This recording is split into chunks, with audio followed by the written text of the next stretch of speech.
우리가 그토록 기다리던 이제 출애굽기를 말씀을 증거하게 됐습니다.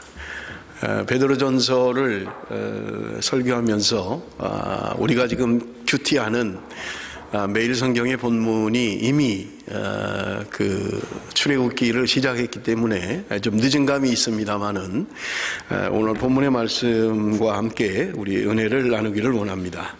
여러분, 출애굽기 19장은 굉장히 중요한 말씀입니다. 왜냐하면 하나님이 비로소 이 출애굽기 19장을 통해서 하나님의 나라를 만들어 가시는 그런 시작이 출애굽기 19장에서 시작을 하기 때문에 그렇습니다. 하나님이 아브라함을 부르시고 그리고 그의 아들 이삭, 야곱, 요셉으로 이어지는 창세기까지의 말씀이 요셉을 하나님이 애굽에 미리 보내시고 그의 가족을 애굽으로 보내시는 것이 창세기의 이제 마지막입니다. 그런데 성경은 그들이 애굽으로 내려갈 때 70명이었다. 성경은 그렇게 이야기하고 있는 것입니다. 그리고 나서 이제 출애굽을 시작하면서 창세기와 출애굽기 바로 옆에이긴 합니다만은 400년이라는 간극이 있죠. 400년 동안 그들이 종살이를 하면서 이제 드디어 하나님의 나라, 하나님의 민족으로 이제 성장해 가는 것을 우리가 볼 수 있습니다. 70명이 애굽으로 내려갔는데 400년 동안 그들은 적어도 200만 명, 많게는 300만 명 정도의 이제 하나님의 백성, 하나님의 국민으로, 민족으로 성장해 갔던 것입니다. 우리가 이 말씀을 좀 이해하기 위해서 앞에를 좀 간략히 정리를 해야 되는데 정리를 하면서 성경을 정리하도록 그렇게 하겠습니다. 특별히 오늘 구약 성경을 정리를 할 겁니다. 그래서 여러분, 우리가 가지고 있는 성경은 지난번에도 말씀드린 것처럼 장르별로 성경이 정리되어 있다, 그렇게 말씀을 드렸죠. 그래서 창세기부터 시작해서 17권은 역사서다, 그렇게 말씀을 드렸고요. 우리가 가지고 있는 성경 목록에 의하면 그 다음에 5권은 시가서였다, 이렇게 말씀을 드렸고요. 그 다음에 17권은 예언서다, 이렇게 말씀을 드린 것을 여러분 기억하실 것입니다.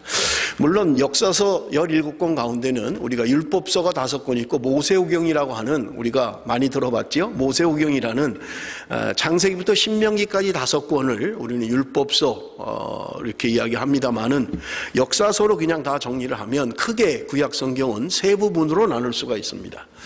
그래서 첫째는 창세기부터 시작하는 17권이 역사서다, 그렇게 여러분 이해를 하시면 되고요. 그 다음부터 5권은 시가서다, 여러분 그렇게 이해를 하시면 되고요. 그 다음에 17권은 예언서에 해당한다, 그렇게 기억을 하시면 됩니다. 그런데 제가 성경을 이야기할 때 우리가 가지고 있는 성경의 순서는 장르별로 정리가 되어 있는 거지 시간대별로 정리가 되어 있는 건 아니라는 거예요. 그러다 보니까 예언서에 가면 어느 것은 왕정의 시대를 이야기하는 것도 있고요, 포로 시대를 이야기하는 것도 있고요. 그러다 보니까 여러분들이 성경을 읽는데 헛갈릴 때가 많이 있는 거예요. 왜냐하면 시간이 막 왔다 갔다 하니까요. 지금 우리가 가지고 있는 성경 순서대로 읽으면 시간대별로 되어 있는 게 아니라는 거예요. 그렇게 정리가 되어 있지는 않아요. 장르별로 되어 있어요. 그래서 여러분 성경을 읽으면서 종종 헛갈리고 도대체 이게 뭘 말하는지 오리무중일 때가 많은 게 바로 그런 이유입니다. 그래서 오늘 여러분들하고 저하고 간략하게 우리가 시간대별로, 시대별로 성경을 정리할 것입니다. 그래서 여러분이 성경을 읽을 때 지금 어느 시대에 상황에서 이야기하고 있는 거구나 하는 것을 여러분들이 이해를 하시면 성경을 읽는데 훨씬 도움이 되고 여러분들이 지금 뭘 말하고 있는지 그렇게 하지 않을 수 있다는 거예요. 그래서 먼저는 시대별로 성경을, 구약 성경을 정리할 겁니다. 여러분 시대별로 분류할 때 여러분 성경을 우리는 6시대로 그렇게 구분할 수 있어요. 물론 더 디테일하게 구분하기도 합니다. 그래서 10시대로 그렇게 구분하기도 합니다만은 첫째는 창조시대입니다. 하나님이 세상을 만드시고 하는 그 창조시대가 창세기 1장에서 11장까지의 기록이에요. 여러분 창세기 1장에서 11장까지는 하나님이 천지를 만드시고 4개의 사건이 기록되어져 있습니다. 그것은 창조, 그 다음에 3장에 가면 인류가 타락하죠. 선악과를 따먹고 타락하는 장면이 나오고요. 5장 6장에 가면 노아의 홍수에 대한 이야기가 나옵니다. 하나님이 멸망시키는 그런 장면이 나오고요. 10장 11장에 가면 바벨탑에 관한 이야기가 등장하는 것을 우리가 볼 수 있어요. 그래서 창세기 1장에서 11장까지는 어떤 사건을 중심으로 그렇게 기록되어 있다. 그런데 그냥 하나로 묶으면 창조시대다 이렇게 이야기할 수 있고요. 그 다음에 창세기 12장부터 창세기 50장까지는 족장시대다 그렇게 구분할 수가 있습니다. 창세기 12장에 가면 비로소 하나님이 아브라함을 불러내십니다. 그리고 말씀드린 것처럼 그의 아들 이삭, 야곱, 요셉 네 사람의 이야기가 창세기에 기록되어 있는 거예요. 전에도 말씀을 드린 것처럼 창세기가 50장으로 되어 있는데 그중에 1장부터 11장까지는 사건을 기록하고 있다는 거예요. 그래서 창조, 타락, 노아의 방주, 그리고 바벨탑 사건, 엄청난 사건들이죠. 그럼에도 불구하고 사건에 대해서는 창세기가 11장밖에는 할애하고 있지 않다는 거예요. 그런데 12장부터 50장까지 39장은 사람에 대해서 할애하고 있는 거예요. 그래서 아브라함, 이삭, 야곱, 요셉에 대한 이야기를 하고 있는 거예요. 우리가 그냥 창세기를 통해서 알 수 있는 것은 하나님의 관심은 사건에 있지 않다는 거예요. 하나님의 관심은 사람에게 있다라고 하는 것을 여러분들이 기억을 하시면 좋겠고요. 그 다음에 이제 모세 시대라고 하는 새로운 시대가 시작이 되는데 우리가 창세기를 지나고 나면 출애굽기, 레위기, 민수기, 신명기 이 성경의 네 권이 우리가 모세 시대에 대한 이야기다라고 하는 것을 여러분 이해를 하시면 되고요. 그 다음에는요 사사 시대로 들어갑니다. 사사 시대는 우리가 더 디테일하게 하면 무슨 정복 시대, 그 다음에 가나안 점령 시대 이렇게 구분을 합니다만은 여러분 여기 사사 시대는 성경이 여호수아, 사사기, 룻기, 사무엘상하, 사무엘상, 사무엘하 이렇게를 우리가 사사시대에 대한 이야기다 그렇게 이해를 하시면 되겠고요. 사무엘상은 우리가 아는 것처럼 사무엘과 그리고 사울 왕에 대한 이야기가 집중적으로 되어 있습니다. 물론 다윗에 대한 이야기도 나와요. 그러나 다윗 왕에 대한 집중적인 이야기는 사무엘하에 집중적으로 이야기하고 있는 것을 우리가 볼 수 있고요. 그 다음에 왕정시대라고 하는 것은 또 둘로 나눌 수 있어요. 이거는 통일왕국시대와 분열왕국시대로 나눌 수 있는데 그냥 통틀어서 그냥 왕정시대다 그렇게 이야기합니다. 이 왕정시대에 대한 성경은 열왕기상, 열왕기하, 역대상, 역대하 왕들의 역사를 이야기합니다. 그런데 열왕기상은 이제 솔로몬 왕부터 시작을 해요. 솔로몬 왕부터. 통일왕국 시대는 사울, 다윗, 솔로몬이잖아요. 근데 사울과 다윗은 사무엘 상하에서 이야기를 다 하고요. 열왕기에서부터는 솔로몬부터 시작하고 남과 북으로 이제 분열되는 나뉘어지면서 북이스라엘과 남유다로 내려가는. 그래서 북이스라엘은 19왕이 집권을 하게 되고 멸망을 합니다. 남유다는 20명의 왕이 집권을 하고 멸망을 하는 것으로 열왕기하는 끝마치게 되는 거예요. 이스라엘 백성들이 남쪽 유다와 북쪽 이스라엘이 다 망해버리는 거예요. 그리고 나면 포로 시대, 우리가 이제 바벨론 포로로 끌려가잖아요. 남유다가 멸망하면서. 그래서 그 시대를 포로 시대다 이렇게 우리가 이야기하는 것입니다. 그래서 여러분들이 이 시대를 조금 기억을 하면 내가 성경을 읽을 때 지금 어떤 시대에 대한 이야기구나 하는 것을 이해할 수 있고요. 그것은 창조, 그 다음에 족장시대, 모세시대, 사사시대, 왕정시대, 포로시대. 이 포로시대가 끝나고 나면 여러분 신약과 구약의 중간시대라는 400년간의 중간시대가 나옵니다. 그리고 나서 세례 요한이 등장을 하게 되고 예수님이 등장을 하게 되고요. 그리고 사도행전으로 이어지는 하나님의 역사를 우리는 볼 수 있게 되는 것입니다. 그리고 나서 요한계시록, 마지막 하나님의 나라, 하나님이 이제 도래하는 마지막 이 성경의 역사가 여러분 이 역사의 흐름인 것을 우리가 볼 수 있습니다. 자, 그러면 여러분 성경을 지금 구약 성경을 역사서, 시가서, 예언서 이렇게 이야기를 했잖아요. 이거를 한번 여러분들이 이거를 좀 외우셔야 돼요. 역사에 대한 것은 성경의 이 흐름, 시간별 성경의 역사를 우리 한번 좀 볼 텐데 지금 이것은 장르별로 되어 있는 게 아니라 이제는 시간별로 다시 배열을 할 거예요. 그래서 우리 한번 보도록 하겠습니다. 도표를 올려주세요. 제가 좀 이쪽으로 가야 되겠다. 잘 안 보였어요. 여러분 지금 띄워주고 있는 것은 잘 보이시나요? 뒤에? 이렇게 흐리죠? 아까는 가르치는 저 뒤에 지금 오선님 사이 글자가 보여요. 예. 지금 구약 39권의 분류를 이 초록색의 창세기부터 시작해서 에스더까지는 역사서입니다. 17권으로 되어 있어요. 여러분 그 다음에 지금 노란색으로 되어 있는 욥기, 시편, 잠언, 전도, 상하서 요거는 시가서입니다. 노란색으로 되어 있죠. 시가서에 대한 거예요. 5번이라고 말씀드렸고요. 그 다음에 요거는 예언서들이 빨간 거라 글씨가 잘 안 보여요. 여기 지금 글씨가 보이시나요? 이사야부터 시작해서 말라기까지 17권의 예언서를 이야기합니다. 자, 그런데 39권, 구약 39권의 분류 가운데 여러분 특별한 게 있습니다. 그것은 뭐냐면 포로 시대에 대한 겁니다. 포로 시대. 아까 여러분이 하나에서 멸망하고 그 다음에 이제 포로 시대로 넘어간다고 했잖아요. 이 포로 시대 넘겨주세요. 포로 시대에 기록한 역사서가 뭐냐면 에스라, 느헤미야, 에스더. 이게 포로 시대에 기록된 역사서예요. 역사서. 그리고 예언서 가운데서도 포로 시대에 예언했던 예언서가 있습니다. 5권입니다. 제일 먼저 여기 에스겔이고요. 그 다음에 다니엘이고요. 그 다음에 맨 마지막 3권, 성경에 우리가 마지막에 있는 학계, 스가랴, 말라기. 이게 지금 예언서 중에 동물에 미친 것들을 어느 시대에 예언하는 거라고요? 포로 시대에 예언하는 거라는 거예요. 자, 역사서 가운데는 에스라, 느헤미야, 에스더가 역사를 기록하고 있다고 했어요. 포로 시대의 역사를.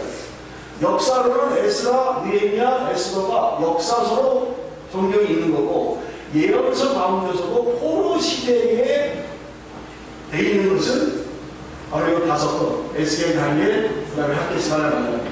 그런데 지금 떨어져 있는 것은 다니엘은 아직 멸망하기 직전이에요. 침공을 해서 포로로 끌려가는데 1차 포로로 끌려갈 때 다니엘이 1차 포로로 끌려갑니다.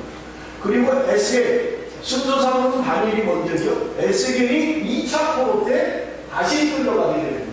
그리고 나라가 멸망하고 이제 포로로 끌려가서 그 다음에 학계, 스가랴, 말라기는 포로 시대, 그리고 아니면 귀환하는. 그래서 포로 시대에 예언한. 그래서 여러분 포로 시대의 역사서나 예언서는 8권이다 알고 역사서 가운데 에스라, 느헤미야, 에스더. 예언서 가운데 에스겔, 다니엘, 학계, 스가랴, 말라기. 이 8권이 포로 시대의 역사이든지 예언한 성경이다. 여러분 이렇게 이해를 하시면 되겠고요. 자, 그러면 다시 한번 우리 보겠습니다. 지금은 이제 시간대별로 성경을 분류할 거예요. 시간대별로 분류하면 제일 먼저 나오는 것은 창세기입니다. 창세기가 제일 먼저 기록되어 있고요. 그 다음에는 출애굽기입니다. 그 다음에는요, 근데 잠깐만, 출애굽기 밑에 레위기라고 되어 있잖아요. 그죠? 레위기죠. 창세기 다음에 출애굽기 하고 옆으로 안 나가고 레위기가 밑에 조그맣게 역사서 가운데 이건 뭐냐면 출애굽 시대와 레위기는 시대적으로 같은 거예요. 그래서 같이 밑에가 동그라면 그러나 시대는 같다는 거예요. 그 다음에 민수기, 그 다음에 신명기. 신명기는 민수기와 같은 시대에 기록된 성경이다. 이렇게 이해를 하시면 됩니다. 그러고 나면 이제 모세오경이 끝났죠. 그러고 나면 여호수아라고 하는 것이 성경에 기록되어 있습니다. 그 다음에 사사기, 이제 가나안을 점령해서 그 안에 들어가서 사사들에 의해서 통치되는 사사시대를 거치고 나면 그 사사기와 같은 시대의 성경이 뭐냐면 룻기입니다. 여러분 룻기 잘 아시죠? 네. 이 룻으로 말미암아서 룻의 남편이 누구죠? 룻의 남편 보아스죠. 보아스. 룻이 보아스와 결혼해서 낳은 자녀 가운데 이제 다윗이라고 하는 왕이 여기서 탄생하게 되는 거예요. 그래서 그 다음에 사사기 다음에는 사무엘상하입니다. 사무엘상. 아까 말씀드린 것처럼 사무엘상은 사무엘과 사울 왕에 대한 이야기를 집중적으로 이야기하고 있고, 그 다음에 사무엘하는 다윗 왕에 대한 이야기를 집중적으로 이야기하고 있다고 말씀드렸어요. 그러고 나면 이제 열왕기상하가 들어가는데, 열왕기상은 이스라엘 3대 통일 왕국의 왕이 있죠. 그리고 사울, 다윗, 솔로몬이 통일 왕국의 왕들이 솔로몬 왕 이후에는 나라가 남북으로 나뉘어지게 되는 거예요. 그래서 열왕기라고 하는 이름으로 열왕기상하인데, 열왕기상은 주로 솔로몬에 대한 얘기를 하고 있고요. 그 다음에 열왕기하는 이제 남과 북으로 나뉘어지는 왕들의 이야기를 해나가는 거예요. 그래서 여기가 끝나면, 열왕기하가 끝나면 이제 이스라엘의 역사는 평안으로 끝나버립니다. 그런데 여러분 아까 말씀드린 것처럼 나라가 망했지만 포로로 끌려가서 역사는 계속되고, 그래서 포로 시대의 역사서가 뭐라고 했어요? 에스라, 에스더, 느헤미야. 여기 지금 역사서 가운데 포로 시대의 이야기다. 이렇게 말씀드렸고요. 그래서 여러분 이제 포로시대 역대상하 끼워주세요. 역대상하가 여기 이제 포로시대에 들어가는데 왜냐하면 끝에 가면 포로에 대한 이야기가 나와요. 그래서 역대상하가 새로 시작되는데 여러분이 여기쯤 성경을 읽으면 이제 헷갈리기 시작하는 거예요. 열왕기 다 읽었는데 역대에서 또 왕들의 이야기가 또 나오는 거예요. 이건 또 이렇게 반복되게 자꾸 나오는데 사실은 열왕기하고 역대는 다른 이야기입니다. 왜냐하면 열왕기 상하는 여러분 이스라엘의 남과 북에 대한 왕조의 이야기를 다 해요. 솔로몬하고부터. 그런데 역대 상하는 북이스라엘에 대한 이야기가 없습니다. 남유다에 대한 이야기만 있어요. 그런데 이 시작은 어디로부터 시작하냐면 역대상 1장 1절을 보면 아담으로부터 시작된 계보로 이어내려가면서 남유다에 대한 이야기만 하는 게 역대기예요. 이걸 에스라가 썼는데 에스라의 관점은 북왕조는 관심이 없는 거예요. 아담부터 시작하는 새로운 왕조가 바로 남유다에 대한 것으로 이야기를 하고 있는 거예요. 그래서 열왕기 상하와 역대 상하는 조금 내용이 달라요. 열왕기 상하는 남북 왕들의 이야기가 다 나오지만 역대 상하는 어디만 있다고요? 남쪽 나라, 남유다에 대한 이야기만 있다는 거예요. 자, 그 다음에 이건 포로 시대입니다. 지금 따로 하는 게 이제 멸망했고 열왕기에서 멸망을 하고 포로 시대입니다. 라라고 하는 것은 에스라를 이야기하고 있고요. 에스라와 그 다음에 느헤미야가 마지막인데 에스라와 같은 시대에 기록된 것이다. 그래서 여러분 구약 39분을 역사적으로 시간대별로 분류를 하면 이것만 외우시면 됩니다. 어렵지 않죠? 그래서 창세기 여기 있잖아요. 출애굽기, 민수기, 여호수아, 사사기, 사무엘, 열왕기, 역대하, 에스라, 느헤미야. 이게 이제 구약의 39번이 끝나는 거예요. 그 다음에 이제 시간대별로 비슷한 거 출애굽기 밑에 레위기가 있고 민수기 밑에 신명이 있고 사사기와 같은 시대에 룻기가 있고 에스라와 같은 시대에 에스라가 있다. 그럼 여러분 이게 구약 시대 시간별로 다시 정리하는 거예요. 이게 구약 35번의 끝이에요. 그러니까 여러분이 요거를 자꾸 외우셔야 돼요. 창세기가 출애굽기, 그 다음에 민수기, 여호수아, 사사기, 사무엘상하, 열왕기상하, 그 다음에 역대상하, 그 다음에 에스라, 이게 구약 35번의 끝이에요. 역사예요. 자, 그러면 문제는 뭐냐면 요거는 지금 동그라미는 뭐에 대한 거라 그랬어요? 역사서. 17권의 역사서를 시간대별로 분류하니까 이렇게 됐다는 거예요. 그래서 요거를 기억하셔야 돼요. 요거를 여러분들이 항상 기억하면 성경을 읽을 때 어느 시대에 지금 대한 이야기를 하고 있다는 것을 금방 알 수 있고요. 자, 여기다가 요 역사의 순서에다가 이제 시가서와 예언서를 집어넣으면 여러분 구약 39권의 시간대별로 다 완성이 됩니다. 자, 한번 보세요. 이제는 시가서입니다. 5권 아까 시가서인데 욥기는 창세기와 같은 아브라함 시대의 이야기다. 여러분 이렇게 이해하시면 돼요. 그래서 시가서 5권 가운데 욥기는 창세기에 해당됩니다.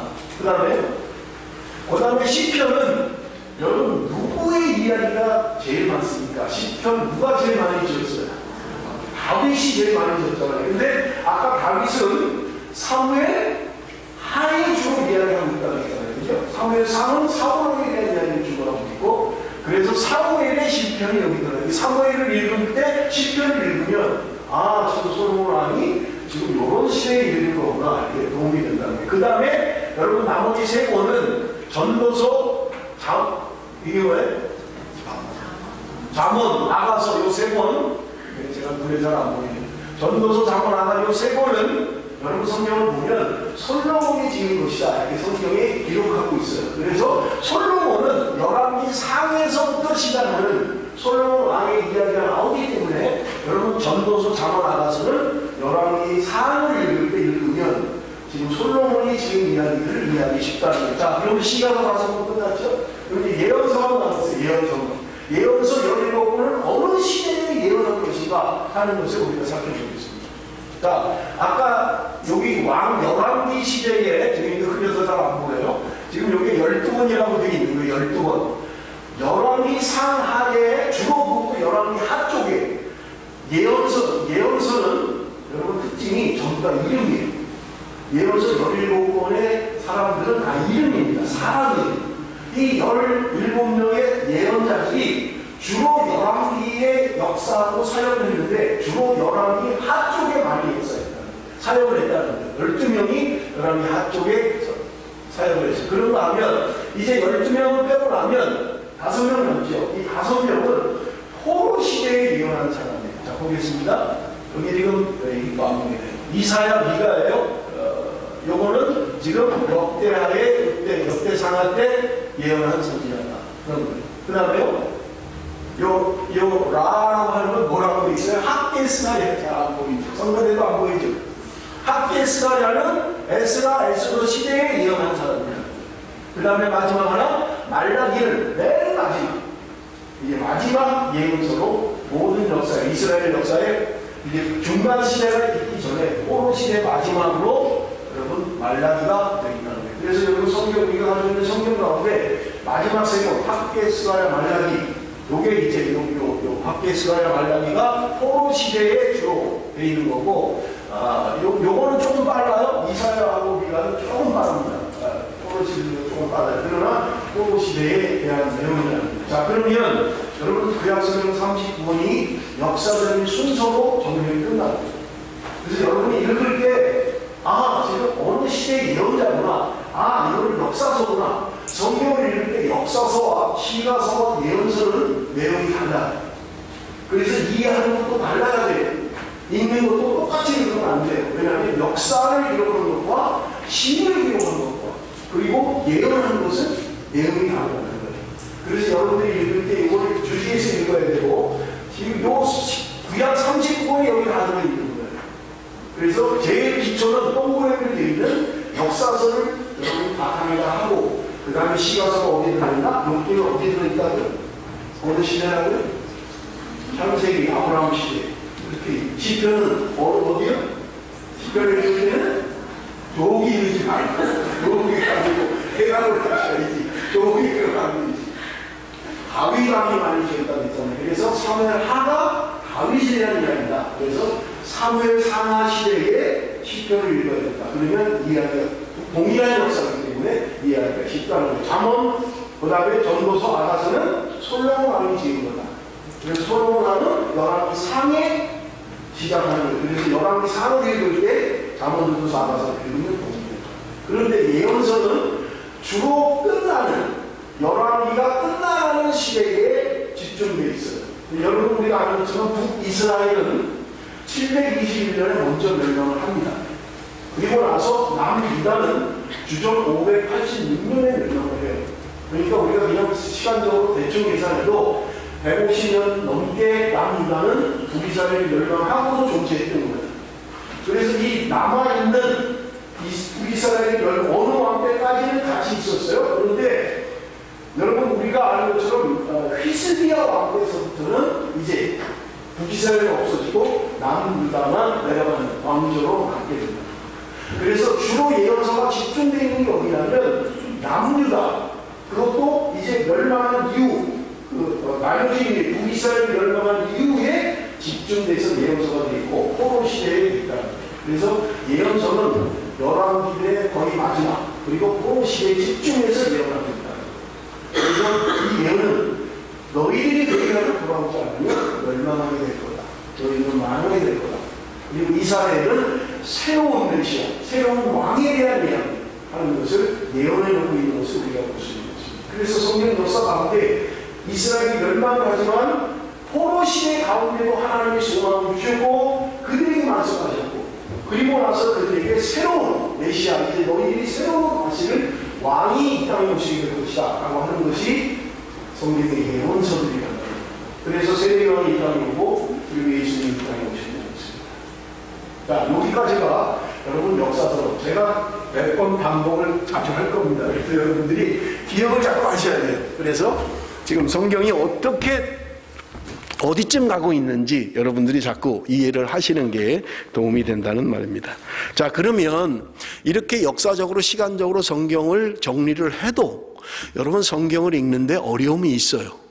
뭐가 어렵냐면 도대체 무슨 말을 하는 건지, 그냥 출애굽기 가면서 우리 이제 지금 묵상하고 있잖아요. 무슨 제사에 대해서, 무슨 계명에 대해서, 무슨 법에 대해서 이야기를 하기 시작하는 거예요. 그러니까 이게 도대체 무슨 말을 하는 건지, 무슨 의미인지 알기가 쉽지 않다는 거예요. 그래서 성경을 이런 역사 순서로 읽으면서 중요하게 여러분들이 성경을 이해하는 데 있어서 성경의 관점, 성경의 주제를 알아야 된다는 거예요. 성경이 지금 창세기부터 요한계시록까지 무엇을 이야기하고 있는가를 여러분들이 이해를 하면 성경을 이해하는데 굉장히 도움이 된다는 거예요. 그래서 여러분, 제가 성경을 이해하는 방법 가운데, 성경에 흐르는 큰 주제 가운데 제가 몇 가지를 이미 전에도 말씀을 드렸어요. 그것은 뭐냐면 하나님의 언약의 관점에서 성경을 봐야 된다. 하나님의 구원의 역사, 구속사의 관점에서 성경을 봐야 된다라고 하는 것을 말씀을 드렸는데, 오늘 여러분들에게 말씀을 드릴 것은 뭐냐면 성경에 흐르는 다른 주제가 있다는 거예요. 그것은 뭐냐면 누가 왕이냐 하는 거예요. 누가 왕이냐. 창세기부터 요한계시록까지 흐르는 흐름 가운데 도대체 이 세상, 하나님이 만드신 세상 가운데 누가 통치하고 누가 다스리느냐 하는, 여러분, 왕에 대한 이야기입니다. 그것이 뭐냐? 여러분, 아담을 하나님이 만드시고 말씀드린 것처럼 아담과 하와를 이 땅에 살게 하시기 전에 하나님은 이미 온 세상을 만드셨습니다. 그리고 만들 때마다 하나님은 보시기에 좋았더라, 그렇게 말씀을 하신 거예요. 그리고 사람을 만들었어요. 그런데 하나님이 아담과 하와에게 너희들이 이 땅에 있는 모든 것을 마음대로 먹어도 된다. 그런데 한 가지는 안 해야 된다라고 하는 게 뭐예요?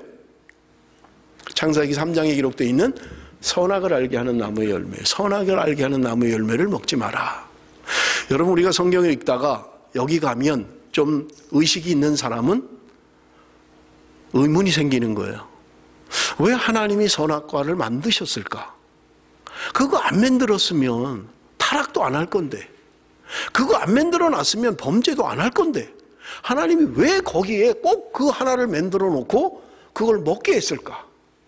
그냥 안 만들었으면 우리 죄 안 짓고 타락 안 했을 건데 하는 의문이 창세기를 읽어 나가면서 3장에서 걸리는 주제예요. 하나님은 왜 만들으셨을까? 여러분, 하나님이 우리를 괴롭히려고 만드신 게 아니잖아요. 하나님은 분명한 의도와 뜻을 가지고 만드셨을 거예요. 그게 뭐냐는 거예요. 이게 성경이 흐르는 주제예요. 이 아담에게 주셨던 이 명령, 너는 선악을 알게 하는 나무의 열매를 먹지 말라라고 하는 이 명령이 도대체 무엇이기에 이것 때문에 인간이 타락을 하고 범죄의 역사가 비로소 시작되는, 이것이 도대체 뭐냐는 거예요. 말씀드린 것처럼 하나님은 하나님의 백성들을 만드시고 그리고 그들의 왕이시기를 원하셨던 거예요. 하나님이 만드신 이 세상의 통치자는 나다. 너는 지나다닐 때마다 이 나무를 보면서 분명히 기억해야 할 것이 있는데, 그것은 바로 하나님이 이 땅을 지으시고 창조하시고 통치하시고 다스리는 하나님의 왕이라는 것을 너는 명심해야 된다는 거예요. 너가 마음대로 할 수 있는 자유의지를 주셨어요. 내가 먹는 거, 안 먹는 거를 내가 선택할 수 있도록 하나님이 하셨어요. 그럼에도 불구하고 하나님이 분명하게 이거는 먹지 말아야 된다라고 하셨던 것은 우리를 괴롭히기 위해서 주신 것이 아니라 너가 살아가는 동안 누가 왕인지, 너를 만든 사람이 누구인지, 너의 왕이 누구인지를 너는 기억해야 된다라고 하는 분명한 명령을 주셨던 것입니다. 그런데 아담이 그리고 하와가 이것을 따먹어버리고 만 거예요. 범죄한 거예요. 타락의 역사입니다. 여러분, 성경은 이야기합니다. 아담 이후에 그들의 자손들에서 이야기합니다. 누굴 낳았죠? 제일 먼저? 아담과 하와가 제일 장남이 누구예요? 임 집사님, 똑바로 대답하세요. 눈만 굴리지 말고. 가인을 낳았잖아요. 그죠? 그 다음에 아벨을 낳았잖아요. 그런데 가인이 아벨을 죽였잖아요. 하나님께서 아벨의 제사는 연락하시고 가인의 제사는 연락하시지 않음으로 말미암아 가인이 화가 나서 동생을 죽였던 거예요. 그리고 나서 대신 주신 아들이 누구입니까? 누구예요? 아벨은 죽었고 그 다음에 주신 아들이 누구예요? 셋이라고 하는 아들입니다. 셋. 자, 보세요. 이제 성경을 봅니다. 여러분, 성경을 우리가 한번 볼 텐데 창세기 11장 10절입니다. 창세기 11장 10절. 우리 한번 같이 읽어봅니다. 다 같이 시작. 셈의 족보는 이러하니라. 셈은 100세 곧 홍수 후 2년에 아르박삿을 낳았고. 창세기 11장 26절입니다. 다 같이 읽습니다. 시작. 데라는 70세 아브람과 나홀과 하란을 낳았더라. 지금 여러분 성경에 아브라함에 대한 이야기를 하고 있는 거예요. 그런데 아브라함이 누구의 후손이라고 이야기해요 지금? 창세기 11장에서? 데라, 물론 아버지가 데라인데 데라를 거슬러 올라가면 11장 10절에 셈의 족보는 이러하니라 이렇게 돼 있잖아요. 여기 셈의 족보는 이러하니라 라는 이 족보라는 말은 여러분 성경에, 우리 한글 성경에는 아주 다르게 번역을 하고 있어요. 창조의 대략이 이러하니라, 개역 성경은 이렇게 되어 있고요. 여러분 가지고 있는 개역 개정 성경은 창조의 내력이 이러하니라, 창세기 2장 4절입니다. 똑같은 말을 개역 성경은 창조의 대략이라고 이야기를 했고 개역 개정 성경은 창조의 내력이 이러다 이렇게 이야기를 해요. 그러면서 여러분 이 족보라는 말은 히브리어의 토레도트라는 말이에요. 토레도트라는 말인데 이 창세기 안에 창세기 50장 가운데 토레도트라는 단어가 10번 나옵니다. 10번 나와요. 그래서 이걸 가지고 개혁신학자인 벤게메렌이라고 하는 사람은 창세기에 흐르는 중요한 주제로 다루고 있는 거예요. 그게 뭐냐면 토레도트라고 하는 족보, 대략, 내력 이런 말이에요. 그런데 영어 성경에는 이 토레도트라는 말을 영어 성경은 번역할 때 킹 제임스 버전은 제네레이션이라고 하는 단어로 번역을 했습니다. 그래서 킹 제임스 버전을 보면 창세기 안에 나오는 10번의 토레도트라는 히브리 말을 전부 다 번역할 때 제네레이션이라고 번역을 한 거예요. 그런데 NIV 성경을 여러분들 많이 갖고 계실 거예요. NIV 성경을 갖고 있는 분들은 창세기 2장 4절을 보면 창조의 내력이 이러하니라 라는 말을 어카운트라는 단어로 사용하고 있어요. 그래서 킹 제임스 버전은 제네레이션이라는 말을 사용하고 있고 NIV는 어카운트라는 말을 사용하고 있다는 말이에요. 그런데 이 말은 한글 성경은 내력, 대략, 족보, 계보 뭐 이렇게 번역을 하고 있어요. 그러나 원어는 똑같은 한 단어 토레도트라는 말을 사용하고 있다는 거예요. 그런데 이 사람이 벤게메렌이라고 하는 이 신학자가 중요하게 여기는 게 뭐냐면 창세기 10번의 토레도트라는 단어가 나오는데 그중에 처음부터 5번째까지의 내용 가운데 5번째가 누구냐면 이제 중간이 누구냐면 아브라함이라는 거예요. 그리고 아브라함부터 이제 야곱, 그래서 그들이 애굽에 내려가게 되고 이제 우리가 읽은 출애굽기에 민족으로 형성되는 그 전까지의 아브라함부터 야곱까지 5 토레도트가 있다는 거예요. 계보가 있고 족보가 있다는 말이에요. 그래서 하나님이 창세기 12장에 아브라함이 그렇게 중요한데 창조부터 그리고 이스라엘의 역사까지 중간에 있는 이 아브라함의 족보가 중요한데 이 아브라함이 누구냐 하는 거예요. 하나님이 왜 많은 사람 가운데 창세기 1장에서 11장까지 타락하고 난 이후에 인간의 역사라고 하는 것은 가인의 역사를 우리에게 보여주고 있는 거예요. 타락한 역사입니다. 그런데 하나님이 셋이라고 하는 아들을 새로 주셨던 거예요. 그리고 셋으로 말미암아 이어져 내려가는 거룩한 계보가 성경 안에 흐르고 있다는 거예요. 그래서 가인으로 말미암는 세상의 영걸들, 그래서 니므롯 뭐 이런 단어가 여러분 성경에 등장을 하죠. 네피림이라는 단어가 여러분 성경 창세기 6장에 기록되어 있고요. 네피림은 10장에 기록되어 있습니다. 힘 있는 자가 통치하고 다스리는 세상의 나라를 만들어가는 것이 가인의 세상인 것입니다. 그러나 셋으로 말미암아 거룩한 계보가 만들어가는 세상이 분명히 성경 안에 우리에게도 보여주고 있다는 거예요. 자, 그래서 하나님은 왜 아브라함을 부르셨는가? 창세기 1장부터 11장까지는 사건이긴 하지만 여러분 타락한 세상을 이야기합니다. 마지막 바벨탑을 만들면서 인간은 타락해버리고 마는 거예요. 그런데 12장에 하나님이 아브라함을 부르셔서 새로운 나라를 만들어 가시는 거예요. 그런데 이 아브라함이 도대체 누구냐 하는 거예요. 왜 하나님은 아브라함을 부르셨는가? 그냥 무작위로 하나님이 너 일로 나와, 너가 좀 내 일을 좀 해, 그렇게 하나님이 하셨는가 하는 거예요. 그것을 여러분 우리가 족보를 통해서 한번 찾아보겠습니다. 창세기 아까 11장 10절에 셈의 족보를 이야기하다가 창세기 11장 26절에 데라 이야기를 하고 데라가 아브라함을 낳았다라고 하는 것을 끝났어요. 우리 성경을 한 군데 더 찾습니다. 창세기 5장 1절에서 3절. 창세기 5장 1절에서 3절입니다. 다 같이 읽겠습니다. 시작. 이것은 아담의 계보를 적은 책이니라.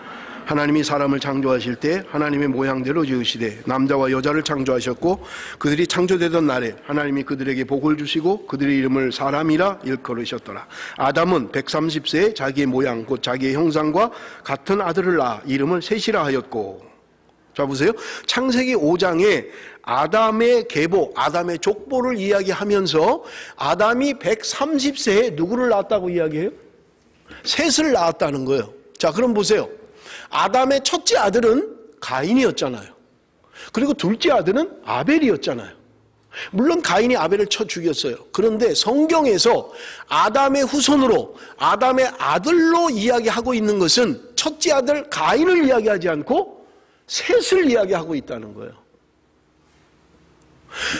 여러분 성경 안에 분명하게 보여주는 가인이 만들어가는 세상의 나라, 그리고 이제 하나님의 거룩한 계보인 셋을 통해서 만들어가는 하나님의 나라, 하나님의 백성들을 이야기하고 있는 거예요. 그런데 창세기 5장 32절 우리 한번 같이 읽어봅니다. 창세기 5장 32절 다 같이 시작. 노아는 500세 된 후에 셈과 함과 야벳을 낳았더라. 자 보세요. 아까 아브라함이 셈의 계열에서 나온, 셈의 족보에서 나온 사람이다 그렇게 이야기를 했잖아요. 창세기 11장에.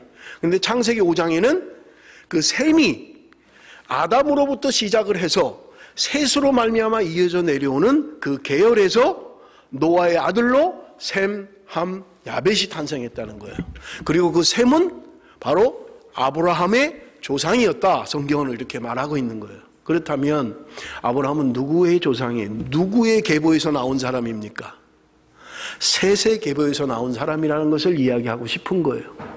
성경 안에 엄연히 흘러내려가는 가인으로 말미암는 세상의 나라. 이 마이크가 자꾸 왜 움직여지나 모르겠네요. 셋으로 말미암는 하나님의 거룩한 계보로 만들어가는 하나님의 나라와 세상의 나라가 여러분 성경 안에는 두 개를 지금 보여주고 있는 것을 우리는 볼 수 있는 것입니다. 자, 무엇을 이야기하는가? 성경이 도대체 무엇을 주제로 이야기하고 있는가라고 하는 것을 두 가지로 이야기할 수 있습니다. 첫째는요, 여러분 좀 한번 1번 동그라미 친 거 읽어봅니다. 다 같이 시작. 세상 나라의 문화가 하나님의 나라의 문화를 침투해서 세속화되는 삶. 2번입니다. 다 같이 시작. 하나님의 나라의 문화가 세상 나라의 문화에 침투해서 하나님의 나라로 변화시키는 삶. 하나는 가인의 계열로 말미암아 이루어진 세상의 나라. 그런데 성경에서 말하고 있는 것은 이 세상의 나라의 문화가 거룩하게 흘러가는 하나님의 나라의 문화에 침투해서 이 하나님의 나라의 문화를 세속화시키는 게 있다는 거예요.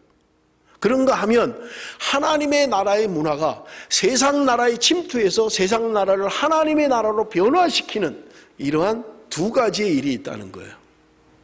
이것이 성경이 우리에게 보여주는 분명한 주제라는 거예요. 그렇다면 여러분 성경 안에 세상의 문화와 세상의 철학이, 세상의 정신들이 하나님의 나라에 침투해서 하나님의 나라 백성들을 세속화시키는 일, 아니면 하나님의 나라의 백성들이 세상의 나라에 침투해서 그들을 변화시키고 하나님의 나라로 바꾸는 일, 이것이 성경이 두 개로 우리에게 보여주는 분명한 하나님의 나라에 대한 이야기라는 거예요. 그렇다면 여러분, 우린 이제 질문을 해야 됩니다. 개인적으로, 우리 가정적으로, 우리 교회적으로. 왜냐하면 교회라고 하는 것은 출애굽기 할 때 다시 말씀을 드리겠습니다마는 하나님의 나라, 이것의 모델이 교회이기 때문에 그렇습니다. 신약으로 넘으면서 하나님의 나라, 그것이 바로 교회예요. 그렇다면 우리의 교회가 세상 문화에 젖어서 세상 문화가 우리 교회 안에 들어와서 우리를 세속화시키고 있느냐, 아니면 오늘 우리 교회의 문화가 세상 속에 침투해서 세상의 나라를 변화시키고 있는가? 개인적으로 말씀을 드리면 나는 세상 문화에 젖어서 세상 문화를 따라가는 세속화된 삶을 살고 있는가? 아니면 나는 이 땅에 하나님의 백성으로서 세상에 들어가서 세상을 변화시키고 하나님의 나라 백성들의 삶을 보여주며 하나님의 나라의 일꾼으로 쓰임받고 있는가 하는 것입니다. 여러분, 중요한 것은요, 출애굽기 19장이 중요하다고 말씀드린 것은 이제 이스라엘 민족들 한 사람을 불러내서 국가가 되게 했고, 죄송합니다, 종족이 되게 했고, 그리고 그들로 말미암아 이제 국가가 되는 이 역사가 출애굽기 19장에 나타나는 일이에요. 비로소 하나님이 400년 동안 그들에게 종살이를 하면서 기다리셨던 것은 하나님이 이 민족이 하나님의 백성으로서의 성숙한 단계에 이를 때까지 기다리셨다는 거예요. 그런데 이 하나님의 나라가 됐어요. 이제 하나님의 백성이 됐다고요. 200만이나 300만 되는 민족이 된 거예요. 그런데 그들은 땅이 없어요. 그래서 하나님이 말씀하신 게 가나안 땅을 점령하라는 거예요. 하나님의 약속의 땅을 점령하라는 거예요. 그리고 19장에 우리에게 중요한 것은 하나님이 말씀을 주신 거예요. 율법을 주신 거예요. 법을 주신 거예요. 여러분 말씀드린 것처럼 국가라고 하는 것은 3요소가 있어야만 합니다. 백성이 있어야 되고요. 국민이 있어야 되고요. 그 다음에 영토, 땅이 있어야 되고요. 그 다음에 주권, 법이 있어야만 국가로 인정을 받는 거예요. 우리 한국은 일제 36년 동안 식민지로 살았습니다. 백성들이 있었어요. 대한민국 백성들이요. 대한민국 땅에 여전히 살고 있었어요. 그런데 주권이 없었던 거예요. 이건 나라가 아닙니다. 그러면 나라라고 하는 것은 이 세계가 반드시 있어야 돼요. 그런데 이스라엘 민족이 이제 출애굽을 해서 비로소 하나님의 백성으로는 형성이 됐어요. 그런데 땅이 없기 때문에 하나님이 그 땅에 대한 약속을 하고 있는 거예요. 너희들이 들어가서 가나안 땅을 점령하라는 거예요. 그리고 하나님이 지금 출애굽한 그들이 이제 2달 만에 시내산에 도착했을 때 하나님이 법을 주셨던 거예요. 이 나라는 이렇게 통치돼야 되고 이렇게 다스려져야 된다라고 하는 하나님의 의도와 하나님의 계획과 하나님의 섭리가 그 안에 있는 거예요. 그래서 200만이나 300만이 되는 사람들이 그들이 하나님을 어떻게 만나야 되고 하나님 앞에 어떻게 예배해야 되고 너희들의 삶 가운데 어떤 삶을 살아야 되는지, 너희들이 병이 나면 어떻게 해야 되는지, 너희들이 사람과 사람 사이의 민사소송은 어떻게 해야 되는지 하는 규정들이 여러분 바로 율법을 통하여 우리에게 주신 것이고, 출애굽기 19장에서 24장까지 하나님께서 그것을 말씀하고 있는 것을 우리는 볼 수 있는 것입니다. 여러분, 하나님의 이 거룩하게 흘러가는 거룩한 계보, 하나님의 백성들의 삶이 성과 속이 구별이 없어질 때, 거룩하게 부름받은 하나님의 백성들이 세상에 속된 삶을 살아갈 때 하나님은 심판하실 수밖에 없는 것을 보여주는 게 노아의 홍수 사건인 것입니다. 여러분, 성경은 노아의 홍수의 원인을 분명하게 이야기하고 있습니다. 하나님의 아들들이 사람의 딸들을 좋아했다. 이것이 노아 홍수의 멸망의 원인인 거예요. 세상 나라가 집권을 하고 세상 나라가 통치를 하고 이 땅의 모든 세계는 세상의 민족들이 다스려가는 것 같지만 하나님의 거룩한 백성들을 부르셔서 연연히 이어져 내려가게 하는 하나님의 거룩한 백성들이 세상과 타협을 하고 세상과 동화되어서 세속화되기 시작하면 하나님은 심판하실 수밖에 없다는 거예요. 그것이 소돔과 고모라의 멸망이 우리에게 보여주는 증거고요, 이스라엘 백성들이 열왕기 하에 가서 멸망하는 징조가 우리에게 분명하게 보여주는 증거인 것입니다. 하나님은 오늘도 하나님의 백성들이 하나님의 문화, 하나님의 말씀, 하나님의 능력과 하나님의 권능을 가지고 세상에 나가서 세상 나라를 변화시키는 이러한 사람들이 있는 한 하나님은 기다리시고 인내하시는 거예요. 그러나 하나님의 부르심을 받은 하나님의 거룩한 백성들이 더 이상 이러한 소망이 없을 때, 세상에 취해서 세상과 더불어 살아갈 때 하나님은 심판하실 수밖에 없고 멸망시킬 수밖에 없는 분명하게 성경에서 우리에게 보여주는 또 하나의 흐름인 것을 우리는 볼 수 있는 것입니다. 사랑하는 성도 여러분, 그렇다면 우리는 이 땅에 살아가면서 어떤 삶을 살아야만 합니까? 오늘 본문 3절은 우리에게 말씀합니다. 모세가 하나님 앞에 올라가니 여호와께서 산에서 그를 불러 말씀하시되 너는 이같이 야곱의 집에 말하고 이스라엘 자손들에게 말하라. 뭘 말하라는 거예요. 근데 그게 4절입니다. 내가 애굽 사람에게 어떻게 행하였음과 내가 어떻게 독수리 날개로 너희를 업어 내게로 인도하였음을 너희가 보았느니라. 하나님이 너희들을 어떻게 보호하시고 어떻게 인도해 내셨는지를 이스라엘 백성들에게 전하라는 거예요. 그러면서 5절 6절입니다. 우리 한번 다 같이 읽습니다. 5절 6절 다 같이 시작.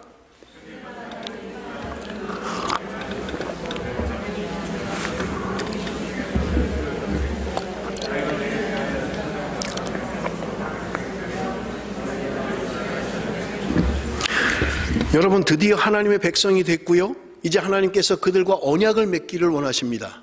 아브라함과 언약을 맺었던 하나님이 이스라엘 백성과 언약을 맺기를 원하시는 게 율법이에요. 계명입니다. 그런데 하나님이 그들에게 이야기하는 것은 오늘 본문에 세 가지를 이야기하고 있습니다. 첫째는 뭐예요? 5절 하반절에 보니까 너희는 모든 민족 중에서 내 소유가 되겠고, 너희들이 하나님의 소유라는 거예요. 너희가 주인이 아니고 너희들이 마음대로 사는 백성이 아니라 내가 너희들을 샀다는 거예요. 내가 너희들을 인도해내었다는 거예요. 내가 너희들의 주인이라는 거예요. 너희들은 내 소유라는 것을 이야기하고 있는 것입니다. 하나님의 구원받은 저와 여러분은 하나님의 소유라는 거예요. 하나님이 오늘 말씀하시는 거예요. 너는 내 거야. 이 말은 하나님이 너의 주인이며 너의 왕이며 너의 통치자인 것을 알아야 된다고 말씀하고 있는 거예요. 여러분, 하나님께서 이스라엘 백성들을 왜 특별한 민족으로 그들을 삼으셨습니까? 여러분, 이스라엘 민족이 그토록 소중하게 여기는 것은요, 선민사상이에요. 하나님이 수많은 민족 가운데 우리의 민족을 선택하셨다. 여러분, 그거 가르치려고 하나님이 그들을 선택한 거 아니에요. 내가 너희들을 택한 민족이야, 그거 가르치려고 하나님이 이스라엘 민족을 선택하신 게 아니라는 거예요. 하나님은 그 뒤에 이야기하고 있습니다마는 너희들이 제사장 나라가 되어야 된다. 너희들은 거룩한 백성이 되어야 한다라고 말씀하고 있는 거예요. 내가 너희를 택한 것은 너희들을 통하여 이 세상에 하나님이 통치하고 다스리는 나라와 백성은 어떤 것인지 샘플로 보여주기를 원했던 거예요. 그래서 온 모든 민족들이 예수 그리스도 왕 앞에 무릎을 꿇는 하나님의 통치와 다스림을 받는 하나님의 나라를 세우기를 원했고, 이스라엘 민족을 택해서 그것을 샘플로 보여주기를 원했던 거예요. 그럼에도 불구하고요, 이스라엘 민족들은요, 하나님을 왕으로 섬기지 않았던 거예요. 사람을 왕으로 세웠어요. 너희들이 하나님의 통치를 대신해서 하나님의 다스림이 무엇인지 저들에게 보여줘야 된다. 그러나 여러분, 북왕조 19명의 왕, 남왕조 20명의 왕, 그리고 사울과 다윗과 솔로몬으로 이어지는 이 왕들, 사람은요, 하나님의 통치를 대변하지 못했던 거예요. 그나마 다윗이 좀 나서 성경은 왕들에게 이야기하는 것이 다윗과 같은 선한 일을 행할 때 다윗의 길로 행하였더라. 패망하고 타락하고 범죄할 때 여로보암의 길로 행하였더라 라고 성경은 이야기하고 있는 거예요. 여로보암이 누구입니까? 솔로몬 왕 이후에 남과 북으로 나라가 나뉠 때 남쪽 유다 민족과 유다 족속과 그리고 베냐민 족속, 야곱의 12지파 가운데 2지파만이 남유다의 나라로 형성됐고 나머지 10지파가 북이스라엘이 되었던 거예요. 그럼에도 불구하고 여러분, 그들은 하나님의 나라가 어떤 건지 보여주지를 못했던 거예요. 하나님을 왕으로 섬기고 하나님이 다스리고 통치하는 하나님의 나라의 백성으로서의 삶을 그들은 보여주지 못했던 거예요. 사람을 왕으로 세워서 샘플이 되게 했지만 그 어떤 왕도 하나님과 같은 통치의 자세를 가진 사람은 없었고요. 이것이 멸망의 근원이었던 것입니다. 이렇게 소망 없는 땅에 예언자들은 이 땅에 메시아가 올 것이고 새로운 왕이 올 것이다, 새로운 제사장이 이 땅에 오게 될 것이다 라고 예언하고, 그것이 바로 포로 시대 이후에 400년의 중간 시대를 거쳐서 세례 요한에 등장하면서 예수 그리스도가 이 땅에 오신 것이 하나님의 나라의 새로운 나라로 형성되게 되는 것입니다. 그럼에도 불구하고 우리가 베드로전서에서 이미 살펴본 것처럼 이 땅에 왕으로 오신 그분을 세상은 건축자의 버린 돌과 같이 쓸데없는 것으로 생각했던 거예요. 이방인들과 같이 어리석게 생각한 거예요. 그들은 생각할 때, 그들이 왕으로 올 때, 메시아로 올 때 적어도 힘을 가지고 칼을 가지고 무력으로 로마를 물리치고 우리를 통일시켜주며 통일왕국 시대 때 누렸던 그 번영을 누리게 해줄 수 있는 그런 왕을 기대했는데, 예수님은 이 땅에 오셔서 가장 비참한 십자가의 죽음으로 자신의 죽음을 대신했던 것입니다. 볼품도 없었고요, 흠모할 만한 어떤 것도 없었던 거예요. 왕의 자태나 왕의 모습이나 어떤 지도자로서의 어떤 그런 담대한 카리스마 있는 지도자의 모습을 전혀 보여주지 못했던 것입니다. 그런데 그분이 3일 만에 부활하셔서 이 땅의 실질적인 지도자로, 왕으로 이 땅에 다시 오시고 예수 그리스도를 믿는 하나님의 백성들을 새로운 하나님의 나라 백성으로 삼으시며 오순절 성령 강림 사건을 통하여 하나님의 백성들에게 성령을 보내주셔서 너희들이 이 땅에 하나님의 나라를 이루어가는 능력 있는 하나님의 사람으로 살도록 우리를 부르셨던 것입니다. 이것이 사도행전에 나타난 여러분 하나님의 백성들의 택한 백성들의 삶의 영향력이었고요, 여러분 이것은 마지막 요한계시록에 예수 그리스도의 재림으로 말미암아 이루어질 영원한 하나님의 나라의 스케줄이고요, 이것이 우리가 소망하는 하나님의 다스림이고 통치인 것입니다. 여러분, 우리는 하나님의 소유가 된 백성입니다. 내가 내 마음대로 내 뜻대로 살라고 하나님이 우리를 부르신 것이 아니라 너는 이제 내 백성으로 살아야 된다, 네 뜻대로 사는 게 아니라 내 뜻을 위하여 살아야 된다라고 하는 것이 하나님이 거룩한 부르심으로 저와 여러분을 부르신 분명한 부르심의 소망이라는 거예요. 그래서 베드로가 흩어진 유대인들에게, 흩어진 백성들에게 이야기했던 거예요. 너희들은 세상에서 환난을 당하고 고통을 당하지만 그것과 비교할 수 없는 하늘의 소망과 하늘의 기업을 가지고 하늘의 부르심의 소망이 무엇인지, 하나님의 영광이 무엇인지를 알며 살아가는 하나님의 백성들이라고 이야기하고 있는 거예요. 너희들이 이 땅에서 당하는 고통 정도는 비교조차 할 수 없는 영광스러운 부르심이 우리 안에 있느냐 하는 것입니다. 그렇게 하나님이 나를 하나님의 소유로 삼으셨는데 우리는 여전히 내가 왕이 되어서 내가 나를 다스리고 내 인생을 내 뜻대로 살아가며 우리는 그렇게 살고 있지 않느냐 하는 것입니다. 두 번째, 하나님이 우리에게 주신 분명한 것은요, 제사장의 나라가 되는 것입니다. 너희들이 제사장의 나라가 되어야 된다는 거예요. 여러분, 지난주에도 말씀을 드렸습니다만 제사장이라고 하는 것은 하나님과 사람 사이에 다리 놓는 사람이다, 라틴어로 그런 의미를 가지고 있다고 말씀을 드렸잖아요. 오늘 너희들 이스라엘 백성들, 하나님의 택함 받은 너희들은 이제 이 땅에서 제사장의 나라로 살아야 된다고 말씀하고 있는 거예요. 하늘과 땅을 연결하는, 이 땅에 아직도 예수 그리스도를 모르는 저들에게, 흑암 가운데 살고 있는 저들에게 빛으로 옮길 수 있는 이 아름다운 덕을 선전하는 하나님의 백성으로 우리를 부르셨다는 거예요. 여러분, 그것이 지난주에 설교한 베드로전서 2장 9절 10절의 말씀이었잖아요. 너희는 택하신 족속이요 왕같은 제사장이요 거룩한 나라요 하나님의 소유된 백성이라고 이야기하는, 왜 우리를 부르셨습니까? 어둠에 살고 있는 우리를 빛으로 옮기신 그분의 아름다운 덕을 이 땅에 선포하기 위해서, 선전하기 위해서 우리를 부르셨다고 성경은 우리에게 분명하게 말씀하고 있는 거예요.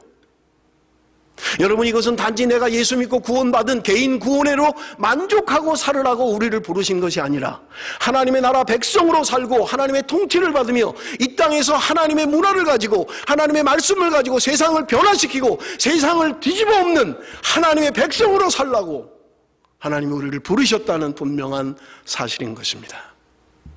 지금 출애굽기에서 이야기하는, 그리고 베드로가 이야기했던 이 많은 시간의 간격에도 불구하고 성경은 분명하게, 성경 속에 우리에게 분명한 주제를 주고 있고 분명하게 말씀하고 있는 것은 너희들은 이제 하나님의 백성으로, 제사장의 나라로 이 땅 안에서 중보하며 복음을 들고 나가서 어둠 가운데 있는 저들을 빛으로 인도하는 아름다운 덕을 선전하는 하나님의 백성으로 살라고 말씀하고 있는 것입니다. 내가 너희들을, 예수 그리스도를 죽기까지 너희를 구원한 것은 너 하나 구원받고 너 하나 잘 살라고 내가 너를 부른 것이 아니라 너를 이 땅의 샘플로, 이 땅의 하나님의 백성으로 부르셔서 이 땅의 복음으로 변화시키고 죽어가는 영혼들에게 복음을 전하며 예수 그리스도의 아름다운 덕을 선포하고 선전하는 하나님의 백성으로 부르셨다는 분명한 소명이요 분명한 부르심인 것입니다. 언제까지 우리는 가인의 세상에서 살아야만 합니까? 언제까지 하나님이 부르신 그 거룩한 계보, 거룩한 부르심을 뿌리치고 여러분 언제까지 세상에서 왕노릇하며 힘 있는 자가 다스리는 가인의 세상 속에서 주인 노릇하며 살아가겠느냐 하는 거예요. 창세기부터 요한계시록까지 하나님이 우리를 부르신 분명한 목적과 하나님의 뜻과 계획이 있음에도 불구하고 나는 그런 삶을 살아가고 있느냐 하는 것입니다. 하나님이 오늘 저와 여러분을 거룩한 백성으로 부르셨다고 말씀하고 있는 거예요. 여러분, 그렇게 이스라엘 백성들은 불순종하고 출애굽을 하고도요, 시내산에서 계명을 받고 하나님과 언약을 다시 맺기 전까지도요, 얼마나 불평하고 원망하고 그들은 실패한 민족이었어요. 그럼에도 불구하고 하나님이 그들과 언약을 맺으시고 거룩한 백성으로 제사장 나라로 삼으셨다는 말입니다. 여러분, 누가 자랑할 수 있습니까? 누가 이 일에 자랑할 수 있어요? 누구도 할 수 없어요. 우리는 우리 본성 자체가 시간만 나면 거역하는 거고요, 시간만 나면 배반하는 거고요, 시간만 나면 하나님께 등을 돌리는 가인의 속성이 우리 안에 철저하게 흐르고 있는 사람들이에요. 사랑하는 성도 여러분, 그러한 우리들을 내가 아직 죄인 되었음에도 불구하고 하나님이 부르셔서 거룩한 백성으로 삼으신 것입니다. 이제는 더 이상 나 자신을 위하여 사는 것이 아니라 나를 위하여 죽으신 예수 그리스도를 위하여 살도록 하나님이 우리를 부르셨고 이 땅의 제사장 나라와 거룩한 백성으로 살도록 하나님이 부르셨다는 분명한 하나님의 부르심, 성경에 도도하게 흘러가는 하나님의 주제인 것입니다. 사랑하는 성도 여러분, 그럼에도 불구하고 우리는 살아가면서 여전히 힘들고 어려울 것입니다. 세상 살아내는 것 자체도 힘들고 어려울 것입니다. 그러나 여러분, 부단히 싸워야 할 것은 내 안에 세상의 문화가, 가인의 문화가, 타락한 세상 문화가 나를 지배하지 못하도록 날마다 싸워야 하고요, 내 삶의 현장에서, 가정에서, 학교에서, 직장에서, 내 사업터에서 제사장 나라로 하나님의 거룩한 백성으로 우리는 부단히 싸워나가야만 할 것입니다. 그러한 백성들이 이 땅에 있는 한 여러분, 이 세상은 소망이 있습니다. 그래서 하나님은 오늘도 아직까지 기다리시고 인내하시는 거예요. 힘들고 어려워도 우리가 예배에 나와서 서로 격려하고 위로하며 서로 기도해주고 손에 손을 잡고 이 세상 나라에 도전해야 되고 세상 나라의 하나님의 백성들의 삶을 보여줘야만 하고요, 구별된 삶이 무엇인지를 우리의 삶을 통하여 저들에게 증거해야만 하는 것입니다. 그러나 여러분, 이 거룩한 부르심, 우리의 인생은 조만간 끝나버리고 말 것입니다.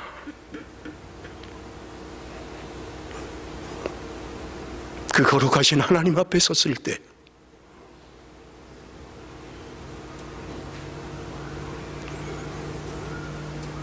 착하고 충성된 종아, 그 한마디 듣기 위해서 우리는 이 길을 가야만 합니다.